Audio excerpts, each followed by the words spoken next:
اور اللہ نے اس کو قیامت تک محفوظ رکھا کہ آپ کی بکریوں کے نام، آپ کی سواریوں کے نام، اونٹنیوں کے نام، گھوڑوں کے نام، باندیوں کے نام، ایک ایک چیز محفوظ تھی. یہ تو صحابہ تھی نا. اب صحابہ سے آگے جو لوگ آئے انہوں نے بھی اسی کیفیت کے ساتھ محفوظ کیا.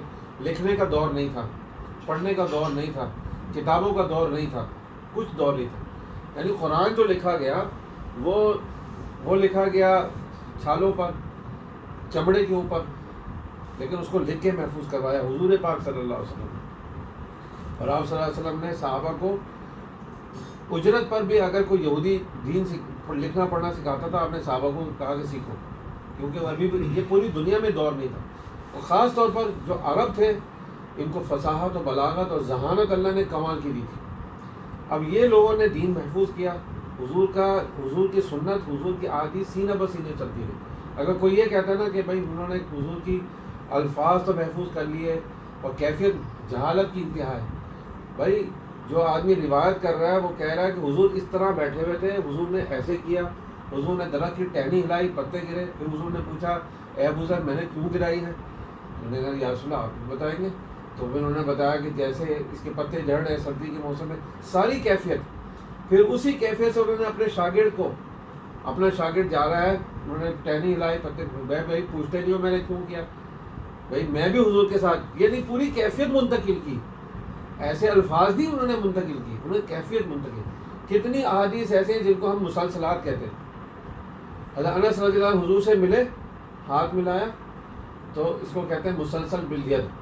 انہوں نے اپنے شاگرد کے ہاتھ ملایا، وہ حدیث سنائی. انہوں نے حضور سے ہاتھ ملا کر حدیث سنی. وہی کیفیت آج تک چلی آ رہی ہے کہ اب جو محدث بیٹھا ہوا ہے وہ اپنے شاگرد کو ہاتھ ملا کر وہ حدیث سنائے گا.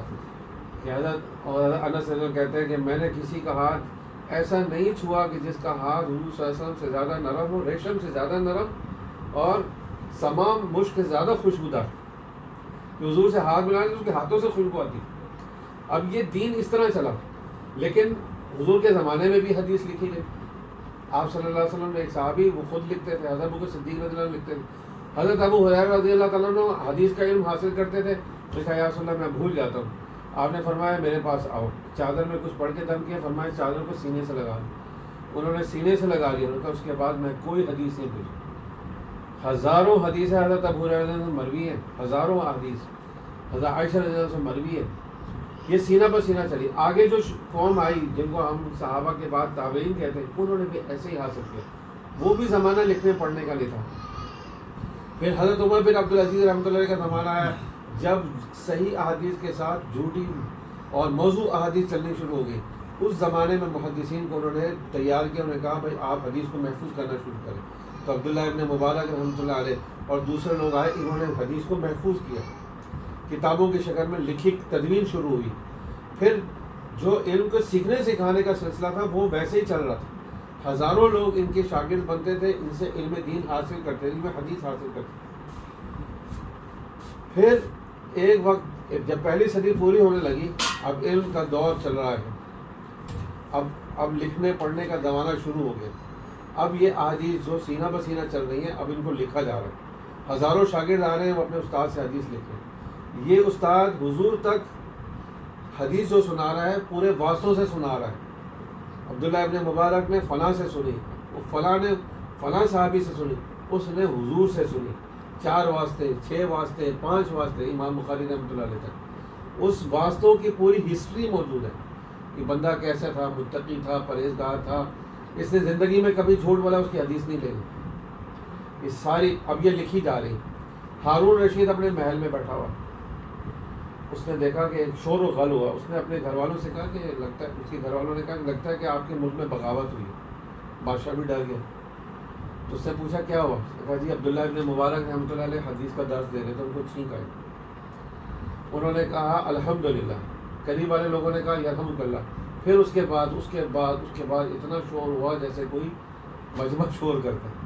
کیونکہ حدیث لکھنے کا طریقہ پتہ کیسے لگتے تھے کتنا مجمع ہے. 1 لاکھ مجمع ہے، اس کو پڑھانے کا طریقہ ہے. لاؤڈ اسپیکر تو تھے نہیں. لاؤڈ اسپیکر تو آج سے 30-40 سال پہلے کی پیداوار ہے. اس سے پہلے نہیں تھا لاؤڈ اسپیکر. تو وہ محدث پڑھاتے تھے، 20 میں مکبر کھڑا ہوتا تھا. ٹھیک ہے، ایک فلاں کے آج بھی جنازوں میں یہی ہوتا ہے نا جی مکبر کھڑے ہوتے ہیں. وہ مکبر حدیث کو دہراتا تھا، اس سے آگے پھر مکبر کھڑا ہوتا تھا، اس سے آگے پھر مکبر کھڑا ہوتا تھا. جب ادوات کو جو جن سیاحوں میں ڈبو کر وہ قلموں سے لکھتے تھے اس زمانے میں، یہ تو ہم ایک صدی پہلے ہم کانے استعمال کر رہے تھے، اس زمانے میں بھی یہی تھا کہ بھائی وہ سیاہی کے اندر ڈبو کے ایسے لکھا جاتا. ہم نے اپنے بچپن میں لکھے ہیں، ٹھیک ہے. اب وہ لکھ رہے ہیں 1,00,000 دوات جو ہے اکٹھی کی گئی کہ بھائی 1,00,000 کا مجمع ہے. انہی میں سے وہ لوگ پیدا ہوئے جنہوں نے پھر احادیث کو مدون کیا اور ساری امت نے ان احادیث کے مجموعے کو مانا. اور ہمارا دعویٰ ہے کہ بھائی کوئی آئے اس کو جھوٹا ثابت کر سکے کہ بھائی یہ اس میں کوئی غلطی ہے. یہ فن رجال جو آپ نے بتایا، جو سند آپ نے بتائی، یہ بندہ ہے ہی نہیں دنیا میں، یہ جھوٹا ہے بندہ، کوئی ثابت کر دے اس کو. اور کسی امت کے پاس یہ دعویٰ کرنے والوں نے دعویٰ کیا ہے، چیلنج کیا ہے، کسی امت کے پاس کوئی ایسی ہسٹری اور ایسی جو ہے نا فن دکھا دے جو ہمارے پاس مسلمانوں کے پاس ہے، کسی کے پاس موجود نہیں. تو علم حدیث اور حدیث بھی ایسے ہی محفوظ ہے جیسے قرآن محفوظ ہے. جب اللہ نے فرمایا کہ انا نحن نزلنا الذکر وانا لہ لحافظون، ہم قرآن کے محافظ ہیں اور ہم نے اس کو نازل کیا ہے، تو ہمارا یقین اور ایمان ہے جیسے قرآن کے الفاظ محفوظ ہیں، قرآن کے معنی و تفسیر بھی محفوظ ہے. قرآن کے معنی و تفسیر حدیث ہے. اللہ نے اس کو زندہ کرنے کے لیے یہ سارا نظام چلایا. پھر جب یہ احادیث کی کتب تدوین ہو گئی، ساری امت اس پر متفق ہو گئی. اب وہی نسخے ساری دنیا میں چل رہے ہیں، اسی کو پڑھایا جا رہا ہے. لیکن اس سے بھی میرے استاد تک واسطے چل رہے ہیں. میں نے مولانا جمشید صاحب سے پڑھی، انہوں نے مولانا حسین احمد مدنی رحمۃ اللہ علیہ سے پڑھی، انہوں نے جن اساتذہ سے پڑھی شیخ الہند تک، شیخ الہند سے لے کر امام بخاری تک پوری سند محفوظ ہے. پھر میرے استاد مجھے اجازت دیتے ہیں بھائی آپ حدیث پڑھا سکتے ہیں. آپ نے اس حدیث کو ویسے ہی سمجھایا ہے جو اللہ اس کے رسول نے صحابہ کو سمجھایا تھا، اور وہی معنی ہم نے آپ کو پڑھایا اور آپ آگے اس کو پھیلا سکتے ہیں. میں نے جب پہلے دفعہ علم حدیث کا سبق لیا تھا نا، یقین جانے میرے رونگٹے کھڑے ہو گئے. میرے ذہن میں یہی بات آئی تھی کہ میں بھی اس سلسلے کے اندر پرویا گیا ہوں جو سلسلہ ہمارا چلا آ رہا ہے. کیفیت ہی میری بدل گئی. پہلے تو حدیث کھولی میں نے پڑھانی شروع کی ریاض الصالحین. تو ایک بادشاہ تھا مامون الرشید، اس نے اپنے دربار میں ایک دن کہا میرا دل چاہتا ہے میں بھی علم حدیث پڑھوں. اگلے دن جو درباری ہوتے ہیں اس نے بہت سارے لوگ کھٹے کیے اور جیسے مجلس درس کی کیفیت بنائی. تو بادشاہ دیکھیں نا طنزی انداز میں، تمہیں کیا پتا محدث کیا ہوتے ہیں، تمہیں کیا پتا. ارے وہ لوگ وہ ہوتے ہیں جنہوں نے زندگیاں وقف کی ہوتی ہیں، پیٹوں پہ پتھر باندھتے ہیں، لمبے لمبے سفر کرتے ہیں، ساری زندگی جو ہے وہ محدثین کے آگے بیٹھتے ہیں. اور ان محدثین کی شان کیا ہوتی تھی جو علم حدیث پڑھاتے تھے، بادشاہ سے زیادہ اس کی عزت تھی، اس کا مرتبہ مقام ایسا تھا. تو یہ اس طرح اللہ نے علم دین کو، جیسے اللہ نے قرآن کو محفوظ کیا، جیسے اللہ نے دین کو محفوظ کیا، تو دین کی بنیاد اور اصل علم حدیث ہے، اللہ نے اس کو بھی ویسے ہی محفوظ کیا. تو آج اگر کوئی کہتا ہے کہ نہیں علم حدیث میں محفوظ نہیں ہے، تو بھائی اس کی کم علمی، اس کی جہالت ہے، اس کی ناواقفیت ہے. وہ اندھا ہے بیچارہ، اس کو پتہ ہی نہیں ہے. وہ لوگوں کو گمراہ کر رہا ہے، وہ لوگوں کو گمراہ کر رہا ہے کہ وہ کہہ رہا ہے کہ یار یہ تو بڑی بعد میں تدوین ہوئی. وہ پوری ہسٹری تو اٹھا کے دیکھے، وہ صحابہ جیسے عاشقین کو تو دیکھے کہ اس نے کس کیفیت کے ساتھ حضور کی صحبت اختیار کی حضور سے. پھر یہ اللہ نے چند لوگوں کو مخصوص کیا اس کے لیے، چند لوگ انہوں نے زندگیاں وقف کی. حضرت عبداللہ بن عباس رضی اللہ تعالیٰ حضور کے زمانے میں کم عمر تھے، حضور کے چچا کے بیٹے تھے. انہوں نے سب سے پہلے علم حدیث ہاتھ سے کرنا شروع کیا. یہ بڑے بڑے صحابہ کے پاس جاتے تھے، دوپہر کو کیلولا کرے تو ان کے دروازے میں بیٹھ جاتے، مٹی اڑ رہی ہے وہیں بیٹھے ہوئے. اس زمانے میں کوئی ایسے گارڈن اور سڑکیں تھوڑی بنی ہوئی تھی، وہ کچے بیٹھے گئے ان کے دروازے پہ. وہ جب اٹھتے ہیں ان سے کہتے ہیں آپ نے فلانی حدیث حضور سے سنی؟ ہاں. وہ حدیث بیان کرتے کہتے ہیں بھائی صاحبزادے ہیں آپ، تو حضور کے چچا زاد بھائی ہیں، آپ نے ہمیں جگایا کیوں نہیں اتنی دیر سے آپ یہاں بیٹھے ہیں؟ بھائی علم حدیث کو میں طالب بن کے آیا. تو ایک انصاری تھے، انہوں نے مجھے بھی کہا کہ بھائی آپ بھی علم حدیث کے نوجوان جیسے دوست ہوتے ہیں. انہوں نے کہا نہیں یار میں نہیں کرتا. جب ایک وقت آیا کہ عبداللہ بن عباس رضی اللہ عنہ حدیث کے بڑے امام بن گئے، مفسر قرآن بن گئے، حضور نے خود اپنی زندگی میں ان کو بشارت دی تھی کہ اللہ تعالیٰ تمہیں علم دے گا. حضرت عبداللہ بن عباس رضی اللہ تعالیٰ عنہ سب سے بڑے مفسر قرآن ہے اس وقت. ہر حدیث کی قرآن کی تشریح جو حضور نے فرمائی ہے وہ ان کے پاس محفوظ ہے. وہ احادیث انہوں نے جمع کی، بڑے بڑے صحابہ سے جمع کی. تو ایک وقت آیا کہ ساری امت لوگوں کا رجوع ان کی طرف ہونے لگا. کچھ لوگوں کا کہنا ہے نا کہ صاحب بعد میں کہ یہ جو موضوع حدیث ہیں یہ بھی تو حدیث کا پارٹ بن گئی. یہ پارٹ بن گئی. دیکھیں میں آپ کو بات بتاؤں, یہ بڑی اہم بات ہے. موضوع حدیث کو رکھا کیوں گیا؟ دیکھیں تعرف الاشیاء بازدادها عربی کا مقول ہے. روشنی کا پتہ چلتا ہے, اندھیرے میں آپ بیٹھے میں آپ کو پتہ نہیں, جب روشنی آئے گی تو آپ کو پتہ چلے گا اندھیرا ہے یا روشنی. ٹھیک ہے. آج دنیا کے اندر جعلی بھی چیزیں اصلی بھی چیزیں. اصلی چیز جعلی چیز اگر ہے اور اصلی نہ ہو تو پتہ لگے گا. دونوں کو رکھیں گے تو پتہ لگے گا بھائی یہ اصلی ہے جعلی. تو موضوع کو اسی لیے رکھا گیا کہ پتہ چلے کہ بھائی یہ موضوع تھی, یہ دیکھو یہ اس میں یہ خرابی ہے, یہ موضوع ہے, یہ اصلی ہے. وہ چاہتے تو ختم کر دیتے, ختم نہیں کی انہوں نے. اس زمانے میں جب موضوعات پیدا ہوئی. بنیادی سوال یہ ہے کہ کیا دین میں پاپائیت ہے؟ دین میں پاپائیت ہے کہ ایک پاپ بن جائے گا, ایک کوئی بچھو بن جائے گا, یا کوئی جو ہے وہ کوئی ایک شخص جو ہوگا وہ دین جو یہ برہمن ہے جی انہی کے پاس دین رہے گا. اس طرح کا معاملہ تو ہمارے دین میں تو ہے نہیں. اس کا مطلب یہ دین ہمارا عوامی ہے, عوام کا ہے نا. ہر خاص عوام کو سمجھ آنا چاہیے, ہر خاص عوام کا انٹرسٹ ہونا چاہیے, ہر خاص عوام کو اس میں دلچسپی ہونی چاہیے. ٹھیک ہے. اب جب آپ کہتے ہیں کہ یار اس کے لیے وقف ہونا, اس کے اوپر جوڑ کے بس صرف اس کے لیے ہو جانا, تو کیا دین ہم نے اٹھا کے مولویوں کو نہیں دے دیا؟ نہیں, غلط بات ہے. دیکھیں دنیاوی لائن میں بھی ہم دیکھ لیں, ہر آدمی علاج کراتا ہے, ڈاکٹر کے پاس جاتا ہے, بڑے بڑے سمجھدار ہیں, ساری آپ ہسٹری دکھانے میں دوائی کس لیے ہے, یہ کس لیے ہے. پھر ڈاکٹر نے ایک زندگی لگائی ہے, پھر اس میں اسپیشلائزیشن کی ہے, مختلف چیزوں میں آگے سے آگے جا رہے ہیں. اس کی رائے زیادہ اہم ہوتی ہے یا جس نے خود ہی نالج حاصل کی اس کی رائے زیادہ ہوتی ہے؟ نہیں, اوبیس سی بات ہے, جس نے پڑھا ہے اس کی تو رائے زیادہ اہم ہے, اس کا تجربہ بھی ہے. ٹھیک ہے, ایک بات ہوئی.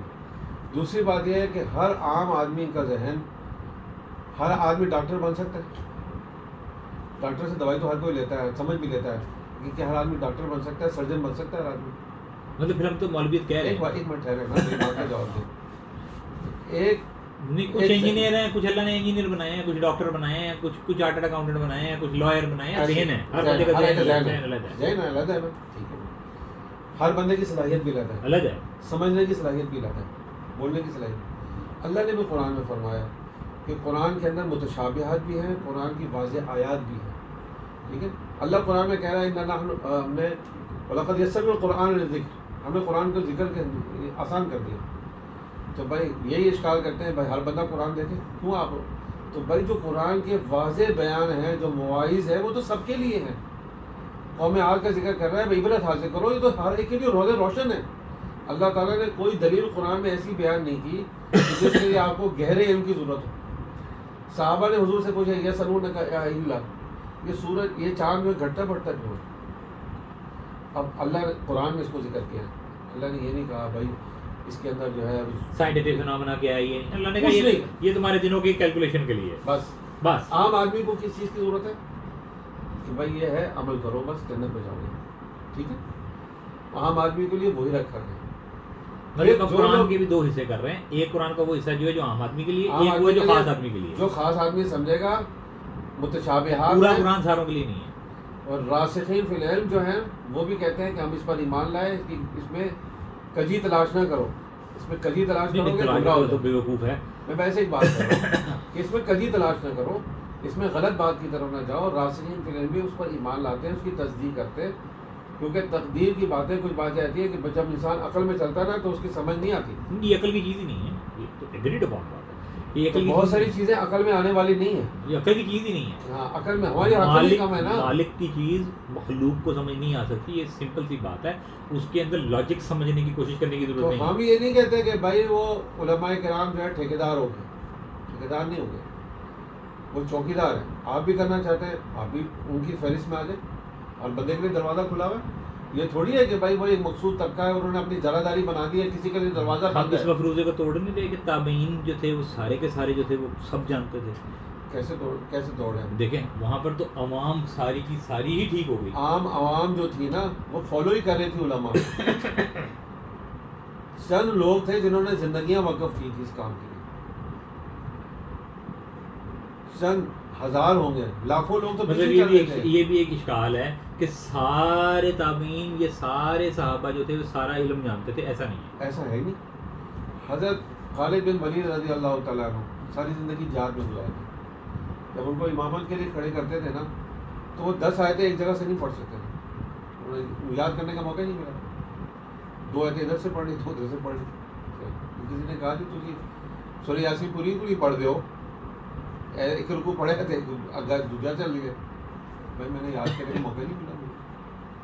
صحابہ میں چند صحابہ تھے جن کو مفتی کہا جاتا تھا. حضرت معاذ ابن جبل، حضرت ابوبکر صدیق، حضرت عمر، یہ تھے مجتہد لوگ، یہ مفتی تھے، یہ فتوے دیتے تھے. ساری امت ان کے پیچھے چلتی. بھائی ایک آدمی ساری زندگی کھیت میں کام کر رہا ہے، کھیت میں کام کرنے والا آدمی اس کو کوئی علمی بات سمجھ آتی عام طور پر؟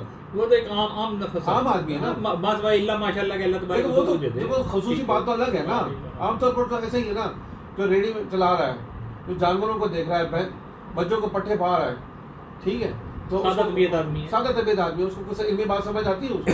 اس کو تو موٹا ڈاکہ سمجھ آئے گا، جھٹکا بات کرے گا، وہ ایسے ہی کرے گا نا. تو اللہ نے اس کے لیے عمومی دین بنایا کہ بھائی تمہیں پیروی کرو بس. ہاں کچھ لوگ اپنے آپ کو فارغ کریں، وہ ان کی باریکیاں بھی سیکھیں، دلائل بھی سیکھیں، دلائل قطعیہ بھی بحث کریں، فن حدیث میں کمال حاصل کریں. دروازہ کھلا ہے، آج بھی دروازہ کھلا ہے، بند ہی نہیں ہوتا. قرآن کی تفسیریں بند ہو گئی. تو آج اگر ہم اس بات کو سوچیں 1 منٹ کے لیے کہ جس وقت میں رومن امپائر کے اوپر یا اس سے پہلے ایک بہت بڑے لشکر کو لے کے حضور پاک صلی اللہ علیہ وسلم نے کہا تھا کہ ساروں نے جہاد میں شامل ہونا فرض ہے، حالات میں دیکھیں قرآن سب کی دلی کیفیت ایسی. سمپل دیکھیں، سمپل ہے. جہاد فرض عین ہے ہی نہیں کبھی بھی. سمپل ہے. تبوک کے موقع پہ فرض عین ہوا. ہاں میں اسی کی بات کر رہا ہوں. انفروا خفافا وثقالا. اسی صورت کے آخری میں آیت آتی ہے وما کان المؤمنون لینفروا کافہ. دیکھیں ہمارے پاس علم ہی نہیں ہے نا، ہم نے قرآن کو سمجھا ہی نہیں ہے. وما کان المؤمنون لینفروا کافہ. اب علماء کہتے ہیں کہ بھائی یہ آیت نازل ہو گئی، اب نفیر عام ختم ہو گیا، فرضیت ساقط ہو گئی. چند لوگ جائیں گے جو سرحدوں کی بھی حفاظت کریں گے، جو دشمنوں کو بھی دعوت دیں گے. ہاں اس میں ثواب بہت ہے، اس میں اجر بہت ہے، ٹھیک ہے. اللہ کے راستے میں جانے والا، گھر میں بیٹھنے والا کبھی قرآن کہہ رہا ہے کہ بیٹھا ہوا اور اللہ کے برابر نہیں ہو سکتا. لیکن دنیا کا نظام چلانا ہے. کچھ لوگوں نے یہاں پر دکانداری سنبھال لی ہے، گھر سنبھال لیں. نظام دنیا کو ایسے ہی چلانا ہے. نفیر عام کا حکم تو ساقط ہو چکا ہے، لیکن ہر آدمی پر تزکیہ کا حاصل کرنا. بنیاد میرا سوال یہ تھا کہ جس وقت میں وہ ایک حکم آیا تبوک کے موقع پر، اس وقت میں ہر مسلمان کی کیفیت مومن کی حد تک پہنچی تھی اور دین کو اس حد تک جانتا تھا. کیا یہ مفروضہ ٹھیک ہے؟ بھائی وہ تو شریعت تو جانتے تھے نا. دیکھیں قرآن کا حکم تو سب کو ہی پتا تھا کہ بھائی اگر قرآن یہ کہہ رہا ہے تو سب کو پتا تھا. مطلب عربی تھی، مفہوم بھی سب سمجھتے مطلب ہم یہ نہیں کہیں گے کہ اس وقت بھی وہ سارے کے سارے لوگ کامل دین پورا طریقے سے جانتے. دیکھیں میرے بھائی بات آپ جگہ بات کو سمجھ نہیں رہے، چاہے میں سمجھا نہیں پا رہا ہوں. نہیں میں سمجھ رہا ہوں. ایک قرآن کے عمومی احکامات ہیں. صحابہ کرام ہمارے طرح تو تھے نہیں، قرآن پڑھتے تو ان کو سب سمجھ میں آتا تھا. لیکن اس کے باوجود بھی حضرت عبداللہ بن عمر رضی اللہ تعالیٰ عنہ نے سورہ بقرہ کو 5 یا 8 سال میں سیکھا ہے. تو بھائی ان تو عربی زبان تھی، حضور موجود ہے، تفسیر کر رہے ہیں، لیکن ہر بات کی یہ آیت کب نازل ہوئی، کیا مفہوم ہے، کیا اللہ نے حکم بتایا، کس حالت میں یہ نازل ہوئی تھی. شان نزول ہم اس کو کہتے ہیں. یہ حکم باقی ہے، ختم ہو گیا. ساری تفسیر انہوں نے حاصل کی، ان کو 5 سے 8 سال لگ گئے. اصل میں اس نقطے کو سلجھا رہا ہوں جس پر یہ ساری باتیں کھڑی ہوتی ہیں. میں وہ سمجھ گیا نقطہ، اور میرا دل بھی اس بات کو مانتا ہے کہ یہ حقیقی بات ہے کہ سب کا عالم ہو جانا ناممکن ہے. ہمارا جو عالم ہے نا وہ صحابہ کے عام آدمی کی طرح ہے. جو ہمارا عالم ہے نا وہ صحبت نہیں ملی اس کو، وہ کیفیت صحبت بھی نہیں ملی، اور علم بھی اس کو اتنا ہی ہے جتنا کہ ایک عام صحابی کا ہے. اس کو بھی قرآن پڑھ کے سب سمجھ آتا ہے. ایک عالم کو جو سمجھ میں آتا ہے نا، جس نے 8-10 سال قرآن و حدیث کو پڑھا ہے، وہ صحابی کو حضور کی صحبت میں سب کچھ مل گیا. اور عربی بھی وہ جانتا تھا، اس نے دین کا موٹا اس کو سب آتا ہے. قرآن پڑھتا ہے اس کو پتہ ہے یہ آیت کہاں نازل ہوئی.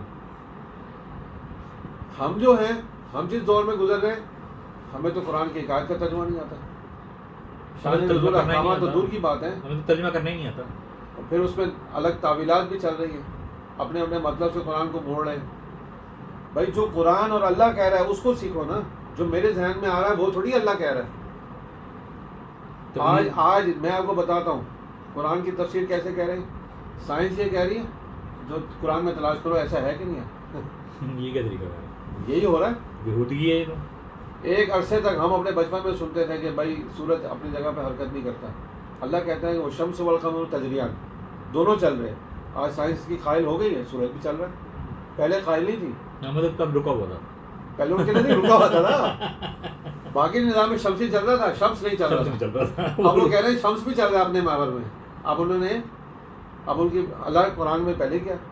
تو ہم یہ کہہ رہے ہیں کہ بھائی جہاں ہماری عقلیں تھیوریاں تو بدلتی رہتی ہیں, قرآن حق ہے اور قرآن کی تفسیر حدیث بھی حق ہے, وہ بھی محفوظ ہے. اگر وہ محفوظ نہیں ہے تو پھر قرآن پر عمل کیسے کریں گے؟ نہیں, مجھے وہ آپ کی تقلید والی بات بھی بالکل ٹھیک سمجھ آئی ہے کہ اگر آپ کسی ایک ٹیچر کی تقلید نہیں کریں گے تو پھر تو آپ اپنی مرضی کا کریں گے, خواہش پہ چلیں گے. آپ کو جہاں سے جو آسانی ملے گی آپ وہ قبول کرتے چلے جائیں. دیکھیں, تقلید کو چھوڑنے کا ایک فائدہ یہ ہے کہ آپ تقلید والی جگہ پہ چلے جائیں. امام شافعی رحمۃ اللہ خون نکلنے سے وضو نہیں ٹوٹتا, آپ کہتے نہیں. اور امام حنیفہ رحمۃ اللہ ٹوٹ جاتا ہے, آپ کہیں گے میں امام صاحب کے نزدیک ٹوٹ جاتا ہے, میں یہ بات لے لیتا ہوں. یہ تقوی کے مطابق ہے. وضو ٹوٹ جائے, وضو کرنا یہ تقوی کی بات ہے. کیونکہ ایک کے نزدیک ٹوٹ گیا نماز نہیں ہوگی, ان کے نزدیک ہو جائے گی, ان کے نزدیک نہیں ہوگی. چلو میں ان کی بات مان لوں. مس سے امرأہ سے امام شافعی رحمۃ اللہ کے نزدیک وضو ٹوٹ جاتا ہے, امام صاحب کے نزدیک نہیں ٹوٹتا. تو میں یہاں امام شافعی رحمۃ اللہ کی بات لے سختی قبول کر لو. ہر معاملے میں سختی اور تقوی والی بات لے لوں تو یہ تو بات سمجھ آتی ہے. ہاں, آسانیاں نہ قبول کرنا شروع کرو. اب ایک دیکھیں, اہل حدیث مطلب ٹھیک ہے غیر مقلدین کا ہے, انہوں نے کیا یہی ہے. کہیں صحابہ نے ننگے سر نماز پڑھی ہے تو نے کہا یہ ننگے سر نماز ہوتی ہے. بھائی صحابہ کو تو بعض اوقات کرتا پہننے کے لیے کپڑا نہیں ہوتا تھا. صحابہ حدیث موجود ہے, حضور صلی اللہ علیہ وسلم صحابہ کے ایک مجمع میں گئے, صحابہ صفہ کے پاس بعض سے اوٹ کر رہے تھے, سطر چھپایا ہوا تھا, قمیض نہیں تھی, قمیض نہیں تھی, بڑی قمیض تھی, نیچے پہننے کے لیے تہبند نہیں تھا. ٹھیک ہے, بعض نے بعض کی اوڑھ کی ہوئی تھی. تو کیا ان کے پاس ٹوپی اور امامے ہوں گے تو کپڑے پہننے کے لیے نہیں ہے ان کے پاس. حضور صلی اللہ علیہ وسلم نے کبھی امامہ بغیر ٹوپی کے نہیں پہنا. یہ سارے کوئی اہل حدیث لے آؤ جو کہتے ہیں کہ حضور نے بغیر, اور حضور نے فرمایا یہود بغیر ٹوپی کے پگڑی پہنتے ہیں, ان کی مخالفت کرو. ہمارے دین کو یہود و نصارہ کے دین سے جدا رکھا گیا تاکہ ہمارا اسلام ان سے خلط نہ ہو, ہمارے کوئی احکامات ان سے خلط نہ ہو. اس زمانے میں یہود تھے نا, اب یہود کے بعد بڑا علم تھا, کتابیں تھیں. حضرت عمر رضی اللہ تعالیٰ نے ایک دفعہ ایک صحیفہ لے کے آگے پڑھنے لگے اور یہ یا رسول اللہ دیکھیں کتنی اچھی باتیں لکھی ہیں. آپ صلی اللہ علیہ وسلم کا چہرہ متغیر ہو گیا غصے سے. حضرت ابوبکر صدیق نے کہا کہ اے عمر تیری ماں تجھے روئے, دیکھتے نہیں حضور ناراض ہو رہے. جب انہوں نے حضور کی کیفیت کو دیکھی, کتاب بند کی, رضیت باللہ ربا وبالاسلام دینا وبمحمد یا رسول اللہ, میرے لیے توبہ کرے, میرے لیے استغفار کرے, میرے سے غلطی ہو گئی. پھر حضور نے فرمایا لو کان موسیٰ حیا لما وسعہ الا اتباعی, اگر موسیٰ علیہ السلام یہاں زندہ ہو کر آ جائیں ان کو بھی میری اتباع کا چارہ کار نہیں ہے. اگر میرے امتی میرے طریقے پر چلیں گے تو کامیاب ہو سکتے ہیں, ان کا طریقہ ان کی بات نہیں چلے گی. تو اللہ نے اس کو محفوظ کیا. حضور صلی اللہ علیہ وسلم کی ایک ایک ادا محفوظ ہوئی, ایک ایک حدیث محفوظ ہوئی. تو یہ تو فتنہ بڑا کہہ دینا آسان ہے کہ بھائی بڑی بعد میں تدوین ہو گئی. بعد میں تدوین ہوئی, سینہ بسینہ چلا, ہزاروں لوگوں نے اس علم کو سیکھا سکھایا. پھر جب لکھنے کا زمانہ رواج ہوا فوراً لکھ لی گئی, محفوظ کر لی گئی تمام راویوں کی سندوں کے ساتھ. وہ آج تک چلی آ رہی ہے اور ساری امت اس کو مانتی ہے, ساری امت اس کو مانتی ہے. سارے انگریز یہود و نصارہ بھی اس کو مانتے ہیں کہ ان کے پاس محفوظ ہے سب کچھ. ہاں وہ فتنے پیدا کرتے ہیں کیونکہ وہ آپ کو یہ تو نہیں کہتے کہ قرآن کا انکار کر دو. ہاں وہ ایسی باتیں پیش کریں گے کہ آپ کے دل میں شک و شبہات پیدا ہو جائیں حدیث کے بارے میں. کوئی شک و شبہات کی وجہ سے آپ اس سے دور ہو جائیں. صحیح انکار تو وہ کر نہیں سکتے, نہ آپ کو انکار کروائیں گے. تو جو اللہ نے وعدہ کیا, اللہ کا وعدہ حق ہے اور اللہ نے دین کو محفوظ رکھا. اور جو اصول دین ہے اس میں کوئی اختلاف نہیں ہے, وہ سب کے نزدیک متفق علیہ ہے. چاروں ائمہ کے نزدیک, سب کے نزدیک, اہل حق کے نزدیک. جو اصول دین میں ایمانیات میں اختلاف کرے گا وہ دار اسلام سے خارج ہے. جو فروعات دین ہے, جو مسائل ہیں, ان میں گنجائش حضور صلی اللہ علیہ وسلم کے زمانے میں بھی رکھ دی گئی تھی تاکہ امت کے لیے آسانی ہو جائے. قیامت تک امت نے چلنا ہے, امت کے لیے آسانی ہو جائے. امت کے لیے آسانی الحمدللہ چل رہا ہے. یہ اختلاف کوئی ایسا اختلاف نہیں ہے اختلاف نزاع یا جھگڑا ہے. یہ اختلاف رحمت ہے, گنجائش ہے. اس کی ایک گنجائش دی گئی ہے, قیامت تک کے لیے دی گئی ہے. بھائی امت پر حالات آئیں گے, کیفیات آئیں گی, مختلف ادوار گزریں گے, تو اس کے لیے مسائل فقہیہ کے اندر تھوڑی تھوڑی گنجائش رکھی گئی. حضور صلی اللہ علیہ وسلم سے رفع دین کرنا بھی ثابت ہے, نہ رفع دین کرنا بھی ثابت ہے. اب وہ دونوں کو اللہ نے محفوظ کر لیا. کچھ امت کو وہ والا عمل اچھا لگ رہا ہے وہ کر رہی ہے. اللہ قباحت نہیں, کے نبی کا ایک عمل ہے, قباحت کوئی بھی نہیں ہے, سنت سے ثابت ہے. امام صاحب بھی یہ کہتے ہیں جائز ہے, لیکن زیادہ بہتر ہے کہ آپ اب بہتر کی تلاش ہے. اولا یہ ہے کیونکہ ہم یہ سمجھتے ہیں کہ آخری عمل یہ تھا. وہ کہتے ہیں نہیں یہ والی حدیث ٹھیک ہے, اس کو کون سے ایسی بات. پہلے زمانے میں ائمہ کے اندر وسعت ذہنی تھی, آج امت میں وسعت ذہنی ختم ہو گئی. امام شافعی رحمۃ اللہ علیہ کسی زمانے میں آئے امام صاحب کے ادھر شاگرد کے پاس, انہوں نے کہا یہ آپ جماعت کرائیں گے. انہوں نے سوچا کہ جماعت کرائیں گے تو یہ رفع دین کریں گے. پیچھے والوں نے سوچا ہم بھی رفع دین کر لیں گے کیونکہ امام ہے نا بھائی, اتنے بڑے مجتہد ہیں, اتنے بڑے عالم ہیں. اور انہوں نے سوچا کہ میں ان کے پاس آ رہا ہوں جنہوں نے عزم رفع دین کے کہا تھے, انہوں نے رفع دین نہیں کیا. ایسے لوگ تھے وہ, ایک دوسرے رسپٹ تھی, رسپیکٹ کرتے تھے. ایک دوسرے کے ساتھ مسجد کے دروازے پہ کھڑے ہو کر دلائل میں بحث کر رہے, صبح تک کھڑے, عشاء کے بعد کھڑے ہوئے صبح تک دلائل میں بحث ہوئی. کوئی اختلاف نہیں, کوئی جھگڑا نہیں, دلائل سے بات کر رہے. ذاتیات پہ نہیں جا رہے نا, ذاتیات میں نہیں جا رہے, علم کی بات کو ایکسیپٹ بھی کر رہے ہیں, قبول بھی کر رہے ہیں, بات کو بات کی حد تک رکھ رہے ہیں اور اس سے کچھ نہ کوئی فائدہ حاصل کرنے کی کوشش کر رہے ہیں. یہ نہیں کر رہے کہ اس کے بعد ایک جھگڑا پال لیا جائے. سب سے اہم بات یہ ہے کہ اللہ تعالیٰ نے پورا علم دین, علم حدیث محفوظ رکھا ہوا ہے. سب سے بڑی اہم بات یہ کہ ہمارا دل اس سے مطمئن ہے کہ جو ہم حدیث پڑھا رہے ہیں کہ حضور صلی اللہ علیہ وسلم تک سلسلہ ہمارے پاس محفوظ چلا ہے. اللہ نے ایسے رجال پیدا کر دیا. آج بھی اس کی کیفیت کے بغیر تو آپ 80-90% چیزیں سمجھ ہی نہیں سکتے. اگر آپ کے پاس علم حدیث نہیں ہے تو آپ نہیں قرآن پر آپ عمل نہیں کر سکتے نا, دین پر آپ کا عمل نہیں کر سکتے. قرآن میں اللہ نے مطلق حکم دیا ہے, اجمالاً حکم دیا ہے, آپ نماز پڑھیے, آپ زکوٰۃ دیجیے. زکوٰۃ کی ساری حدیث حضور صلی اللہ علیہ وسلم کے زمانے میں لکھوا کے گئے. زکوٰۃ نصاب آپ لکھوا کے گئے کہ 5 اونٹوں پہ 1 بکری ہے, 10 پر یہ ہے, 20 پر یہ ہے, 25 پر یہ ہے, 25 کے بعد بنت مخاض ہے, بنت لبون ہے, حقہ ہے, لبنہ ہے. یہ سارے 5 سال والا اونٹ, 2 سال والا اونٹ, یہ ابو نے ان کے نام رکھے ہوئے تھے. زکوٰۃ بھی اسی طریقے سے واجب ہوتی ہے. یہ سارا حضور کے زمانے میں لکھا ہوا ہے. تو کون کہہ سکتا ہے کہ میں حدیث نہیں لکھی ہوئی؟ بات ہی غلط ہے. ہاں وہی کہہ سکتا ہے جو یہ چاہتا ہے کہ لوگ قرآن سے, دین سے دور ہو جائیں, کیونکہ اس کے بغیر تو قرآن پہ بھی نہیں چل سکتے. حضور صلی اللہ علیہ وسلم نے صاف فرمایا کہ ایک زمانہ آئے گا لوگ کہیں گے کہ میرے لیے تو قرآن ہی کافی ہے. فرمایا کہ لوگ خود بھی گمراہ ہیں, لوگوں کو بھی گمراہ کرتے ہیں. میرے لیے قرآن حسبک القرآن, یہ حضور حدیث فرما کے گئے ہیں کہ ایسے دجال لوگ آئیں گے جو لوگوں کو گمراہ کریں گے. تو یا تو وہ کم علم ہے یا پھر بیچارہ گمراہ ہو گیا. گمراہ ہو گئے, لوگوں کو گمراہ کر رہے ہیں. کم علمی تو ہے ہی اس کی, اور لوگ اس کی بات سے اس لیے متاثر ہو رہے ہیں کہ لوگوں کے پاس کوئی علم والی بات کرنے والا بھی نہیں ہے. لوگ جو ان کی بات اس سے کرے, رجحان بھی نہیں سیکھنے کا. سیکھنے کے لیے دیکھیں آج کے زمانے میں علماء سے دوری ہو گئی ہے. علماء تو بیٹھے ہوئے, تو سکھانے کے لیے بیٹھے ہوئے, آپ ان کے پاس جائیں, انہوں نے منع تو نہیں کرنا.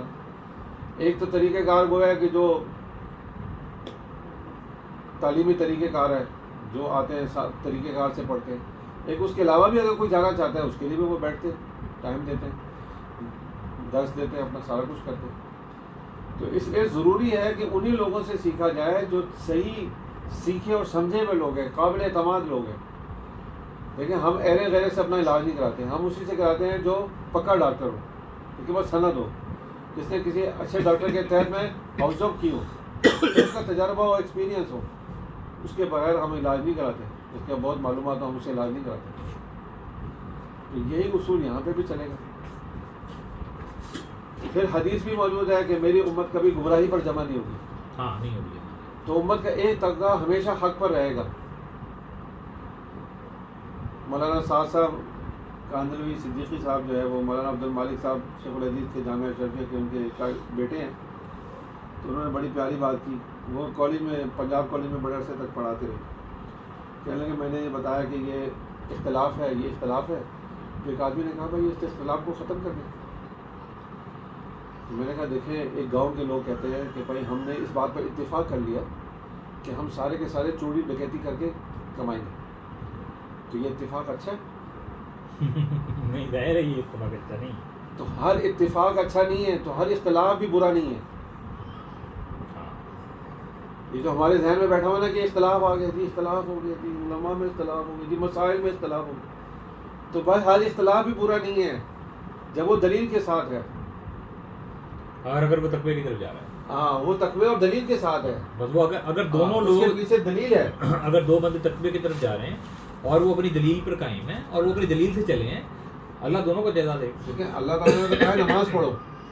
دیکھیں اللہ تعالیٰ نے اختلاف والا پہلو تو قرآن میں رکھا ہی نہیں. اس نے تو مطلق کہا نماز پڑھو. اس نے یہ تھوڑی کہا کہ رفع دین کرو گے تو ہوگی، نہیں کرو گے تو نہیں ہوگی. یہ رکھا ہی نہیں. تاکہ جو دروازہ فرض اس میں جو فرض چیزیں ہیں وہ تو ویسے وہ بیان ہے. بتا دی، وضو کے فرائض بتا دیے اور بہت بڑی اہم چیزیں بتا دی. اس پھر میں تو معاملات ویسے چونکہ بہت اہم تھے، طلاق کے معاملات بہت اہم تھے، وراثت کے معاملات بہت تھے، وہ سارے اللہ نے قرآن میں بتایا، کھول کے بتایا، قیامت تک کے لیے بتا دیا. جو متفق علیہ ہیں وہ تو ویسے ہی پتہ ہے. وہ اس لیے بھی بتا دیا کہ معاملات میں انسان ڈنڈیاں مارتا ہے. متشابہ میں بھی دو چیزیں جو کلیئر ہو گئی ہیں اور کچھ ایسی ہیں جو ابھی ہونی ہیں اور کچھ ایسی ہیں جو بالکل نہیں ہوں گی. قیامت والے دن ہی پتہ لگے گا. وہ نہیں ہوگا. اللہ کی کرسی کیسی ہے کسی کو کیا معلوم، نہ پتہ لگ سکتی ہے نہ کوئی سمجھ سکتا ہے. نہیں انسان دنیا میں دیکھ سکتا ہے. بھائی آپ ستاروں تک تو پہنچے نہیں ہیں، ستاروں سے اوپر آسمان ہے، وہاں تک کیسے پہنچے گے؟ فرشتے آ رہے ہیں، اللہ نے ان کو فرشتے دکھا دیے سائنسدانوں کو، دن میں دیکھ لیے فرشتے آ رہے ہیں، پلک جھپکتے میں غائب ہو جاتے ہیں، آ رہے بھی رہے ہیں، جا بھی رہے ہیں. جتنے بھی شٹلوں میں لوگ جاتے ہیں نا اللہ ان کو دکھا دیتے ہیں، انہوں نے دیکھا ہے. بس وہ اللہ جس کو جو دیکھیں روزانہ فرشتے آ رہے ہیں جا رہے ہیں، حدیث میں آتا ہے. تو ہمارا ایمان ہے، اور فرشتوں پر ایمان لانا ایمانیات میں سے. آمنت باللہ و ملائکتہ و کتبہ و رسلہ. اس پہ تو ایمان لے بغیر کو گزارا نہیں. ایمان ہی اللہ نے ایک مخلوق پیدا کیا. اور فرشتے کہاں سے آ رہے ہیں بھائی؟ تم اپنی عقل کے دوڑے دوڑا رہے ہو نا. دیکھو بھائی جاؤ، دیکھ سکتے ہو، تم جا ہی نہیں سکتے، تمہاری اتنی عمر ہی نہیں ہے، ایک ستارے تک نہیں تم پہنچ سکتے. اللہ نے ان کو اتنی قوت دی ہے کہ پلک جھپکتے تو اوپر سے نیچے آ جاتے. یوسف علیہ السلام کو کنویں میں پھینکا، جبریل علیہ السلام کو اللہ نے حکم دیا جاؤ ان کو بچاؤ، اور ان کے کپڑے جسم سے اتار لیے تھے ان کے ظالم بھائیوں نے حاسد ہوئے.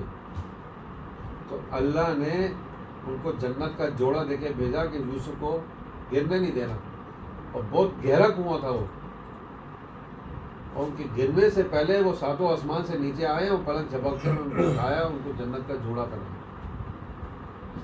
ان کے والد جو تھے ان کی بینائی چلی گئی روتے روتے. یہ قرآن تفسیر پڑھی نا، قرآن رمضان میں سنایا. تو یوسف علیہ السلام کو جب اللہ نے اجازت دے دی کہ اپنے بھائیوں کو بتا دو کہ میں یوسف ہوں، تو انہوں نے معافیاں مانگی. انہوں نے کہا ٹھیک ہے معافی تو کوئی بات نہیں. پھر انہوں نے کہا کہ بھائی